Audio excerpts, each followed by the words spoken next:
Comfort zone ഈ term നിങ്ങൾക്ക് relate ചെയ്യാൻ പറ്റുന്നുണ്ടാവും. പല ആളുകളും ചിലപ്പോൾ നിങ്ങളോട് പറഞ്ഞിട്ടുണ്ടാവും, നീ നിൻ്റെ കംഫർട്ട് സോണിൻ്റെ പുറത്തിറങ്ങണം, കംഫർട്ട് സോൺ വിട്ടിട്ട് മാറി നിൽക്കണം, എന്നാൽ മാത്രമാണ് നിൻ്റെ ലൈഫിൽ നിനക്ക് കൂടുതലായിട്ടുള്ള സക്സസ് അല്ലെങ്കിൽ നിനക്ക് കൂടുതലായിട്ടുള്ള കാര്യങ്ങൾ ചെയ്തെടുക്കാൻ പറ്റത്തുള്ളൂ എന്നുള്ളത്.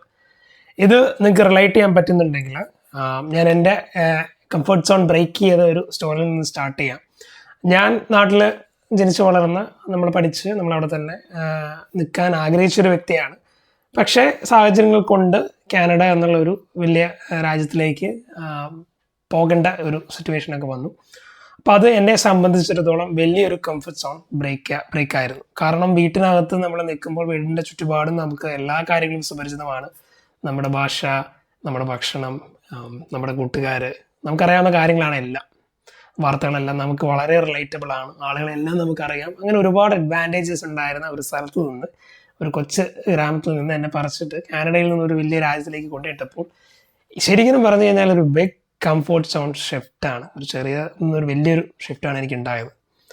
അപ്പം നിങ്ങളോട് ആളുകൾ പറയുന്നുണ്ട്, നീ ഇങ്ങനെ ഇരുന്നാൽ പോരാ, നിന്റെ കംഫർട്ട് സോൺ ബ്രേക്ക് ചെയ്തിട്ട് പോകണം, അതായത് നിനക്ക് കുറച്ചുകൂടെ ഡെവലപ്പ് ആകണം എന്ന് താല്പര്യമുള്ള ഒരാളാണ് നിങ്ങൾ എങ്കിൽ നിങ്ങൾക്കുള്ളതാണ് ഇന്നത്തെ വീഡിയോ. നമുക്ക് എന്തെങ്കിലും കാര്യം അച്ചീവ് ചെയ്യണം എന്നുണ്ടെങ്കിൽ നമ്മുടെ കംഫർട്ട് സോൺ ബ്രേക്ക് ചെയ്തേ മതിയാവുള്ളൂ. ഇപ്പം ഞാൻ പറഞ്ഞത് ലൈക്ക് ഒരു രാജ്യം വിട്ടിട്ട് വേറെ രാജ്യത്തേക്ക് മാറുക എന്നുള്ളതൊക്കെ ഒരു വലിയൊരു ചേഞ്ചാണ്. പക്ഷേ നമുക്ക് എക്സാമ്പിളായിട്ട് പറയാൻ പറ്റുന്നുണ്ട്. പ്രീവിയസ് വീഡിയോയിൽ ഞാൻ പറഞ്ഞതാണ് ഒരു എക്സാമ്പിൾ, ബുക്ക് വായിക്കുന്ന ഒരു എക്സാമ്പിൾ. നിങ്ങൾക്ക് ബുക്ക് വായിക്കണം എന്ന് വളരെ താല്പര്യമുള്ള ആളാണെങ്കിൽ നിങ്ങൾ ബുക്ക് വായിക്കാതിരിക്കുന്നതാണ് നിങ്ങളുടെ കംഫർട്ട് സോൺ. ആ ബുക്ക് വായിക്കാതിരിക്കുന്നതിൽ നിന്ന് ബുക്ക് വായിക്കുക എന്നുള്ളത് നിങ്ങൾക്ക് പാടായിട്ടുള്ളൊരു കാര്യമാണ് തുടക്കത്തിൽ.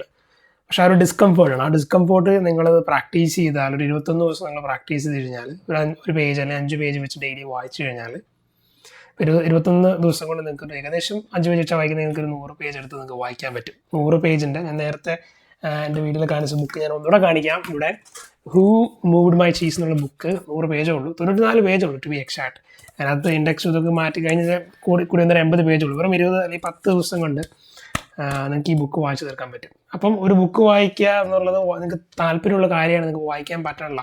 ഇങ്ങനെ നിങ്ങൾക്ക് റിലേറ്റ് ചെയ്യാൻ പറ്റുന്ന ഒരുപാട് എക്സാമ്പിൾസ് ഉണ്ട്. നിങ്ങൾക്ക് കുറച്ചുകൂടെ നിങ്ങളുടെ വെയിറ്റ് കുറയ്ക്കണം, എനിക്ക് വണ്ണം കൂടുതലാണ്, അത് മാറണമെങ്കിൽ നമ്മുടെ ഡയറ്റ് മാറണം. അപ്പോൾ നമ്മുടെ കംഫർട്ട് ഫുഡ് എല്ലാം മാറ്റി നമ്മൾ നല്ല ഡയറ്റായിട്ടുള്ള ഫുഡ് കഴിച്ചേ പറ്റത്തുള്ളൂ. അപ്പോൾ ലൈഫിൽ എന്തെങ്കിലും നിങ്ങൾക്കൊരു ചേഞ്ച് നിങ്ങൾ ആഗ്രഹിക്കുന്നുണ്ടെങ്കിൽ, നിങ്ങൾ നിൽക്കുന്ന ഇപ്പോഴത്തെ എക്സിസ്റ്റിംഗ് പോയിന്റ് എന്ന് പറഞ്ഞാൽ you are in A comfort zone and you have to go out from that comfort zone and you have to start facing the discomfort.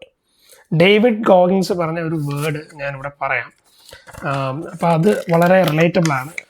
Callus the mind with small consistent ഡിസ്കംഫർട്ട്സ്.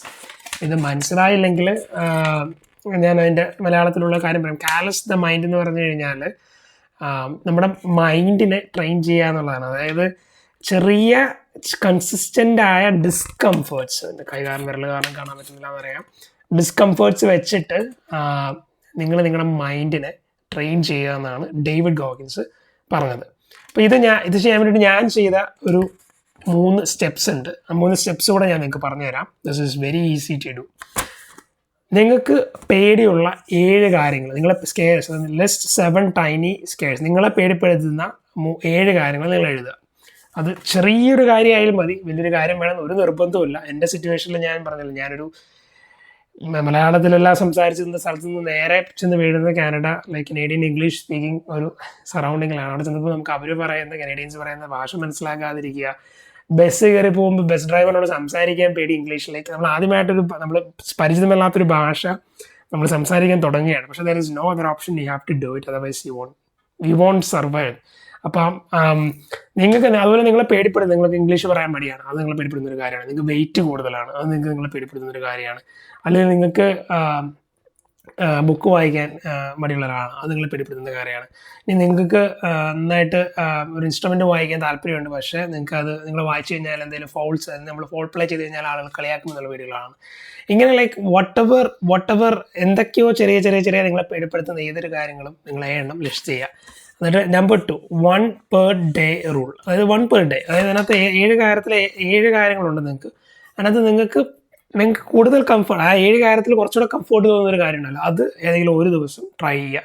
ഒരാഴ്ച എടുത്തിട്ട് ആ 7 എണ്ണവും try ചെയ്യുക. അതിനകത്ത് ഏതെങ്കിലും ഒരു habit നിങ്ങൾക്ക് മനസ്സിലാവും ഇതെനിക്ക് കുറച്ച് ചെയ്യാൻ പറ്റും എന്നൊക്കെ. എനിക്ക് ബുക്ക് വായിക്കുന്ന ഒരു എക്സാമ്പിൾ, ഞാൻ 5 പേജ് വായിക്കാൻ പ്ലാൻ ചെയ്യുന്നുള്ളൂ, പക്ഷേ 5 പേജ് എനിക്ക് 7 ദിവസം വായിക്കാൻ പറ്റുമെന്ന് നിങ്ങൾക്ക് ഉറപ്പുണ്ടെങ്കിൽ you do that and stack the win. അപ്പം അതിന് വേണ്ടിയിട്ട് ഞാൻ അഗെയിൻ എൻ്റെ വീഡിയോസ് കാണുന്നവർക്കറിയാം, എന്നെ തന്നെ ട്രാക്ക് ചെയ്യുന്ന ഒരു മന്ത്ലി ട്രാക്കറാണ്. മന്ത്ലി ട്രാക്കറിനകത്ത് ഞാൻ എൻ്റെ എല്ലാം സ്റ്റാക്ക് ചെയ്യും. ഞാൻ മെമ്മറബിൾ മൊമെന്റ്സ് വേഴ്സസ് ഞാൻ ചെയ്യുന്ന കാര്യങ്ങളാണ്. എൻ്റെ സ്ലീപ്പ് സൈക്കിൾ ഗ്രാഫാണ്, അറിയാത്തവർക്ക് പറയുന്നത്. അപ്പം ഇത് ഞാൻ സ്റ്റാക്ക് ചെയ്യണേ, എനിക്ക് ഞാൻ നേടിയ വിജയങ്ങളാണ്, അത് ഞാൻ സ്റ്റാക്ക് ചെയ്യുക. നിങ്ങൾ തന്നെ ട്രാക്ക് ചെയ്യുക.